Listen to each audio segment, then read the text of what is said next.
அதில் கலகம் என்ன இருக்குது? எனக்கு புரியல. இது எல்லாருமே ஒன்றா வரணும் அப்படின்னா அதை கலகம்னு எப்படி சொல்கிறீங்க? தலைமை சொன்னால் அது கருத்து, அதை மீறி சொன்னால் அது கலகம் தானே. எப்படி கலகம்னு சொல்கிறீங்க? அதை அவர் என்ன எடப்பாடிக்கு எதிராக ஏதாவது ஸ்டேட்மெண்ட் கொடுத்துருக்காரா? நீங்கள் தலைவராக இருக்கக்கூடாதுன்னு சொல்லியிருக்காரா? அவர் வேண்டாத ஆட்கள்லாம் சேருன்னா அது கரெக்டு, அது தனி. ஆனால் அவங்க உங்கள் தலைமையில் சேரணும்னு சொல்கிறது எடப்பாடிக்கு பெருமை தானே. அதுக்கு அவர் விருப்பம் இல்லையே, அது தனி. ஆனால் இவரையும் தப்பு சொல்கிறீங்க. செங்கோட்டையனை பொறுத்த வரைக்கும் தப்பு கிடையாதே.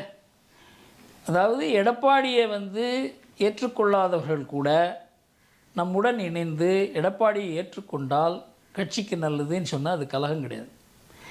உங்களை ஏற்றுக்கொள்ளாதவர்களை கட்சியில் சேர்த்து கொண்டு அவங்களுக்கு நீங்கள் அதிகாரத்தை பகிர்ந்து கொள்ள வேண்டும் அப்படின்னு சொன்னால் தப்பு. அதை கலகம்னு சொல்லலாம். அது மாதிரிலாம் ஒன்றும் சொன்ன மாதிரி எனக்கு தோணலை. எடப்பாடி தலைமையை ஏற்றுக்கிட்டு மற்றவங்களும் உள்ளே வரணும் அப்படின்னு கேட்டால் அது ஒரு கன்ஸ்ட்ரக்டிவ் கருத்து. கட்சியை வலுப்படுத்துவதற்கு தானே கொடுக்குறாரு. அமித்ஷா சொல்லி கேட்காதவர், மற்றவங்க சொல்லி கேட்காதவர், இவர் சொல்லி கேட்பாரா? எனக்கு அதை பற்றி நீங்கள் செங்கோட்டையனை பற்றி கேட்டீங்க, அது கலகம் இல்லைன்னு சொன்னேன். இவர் சொல்லி எடப்பாடி கேட்பாரான்னு கேட்டாங்க, எடப்பாடி கேட்க வேண்டிய கேள்வி இது. சேர்ந்தா நல்லதா, சேராட்டி ஓகே? சேர்ந்தா நல்லது அப்படிங்கிறது எடப்பாடிக்கே தெரியுமே. சேர்ந்தா கட்சிக்கு நல்லதுன்னு தெரியும். தனக்கு நல்லதா என்னங்கிறது தான் அவர் யோசனை பண்ணுறாரு. அதுதான் எனக்கு அவருக்கு உள்ள கருத்து வேறுபாடு. இவர்கள் யாருமே திரு டிடிவி தினகரனோ இன்க்ளூடிங் ஓபிஎஸ் அவரோட தலைமையை ஏற்றுக்கிறதுக்கு தயாராகிட்டாங்க.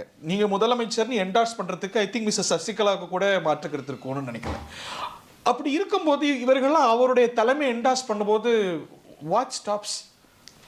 அதை எடப்பாடி கேட்க வேண்டிய கேள்வி. அதுதான் எனக்கு அவருக்கு இருக்க கருத்து வித்தியாசம்னு சொல்கிறேன் நான்.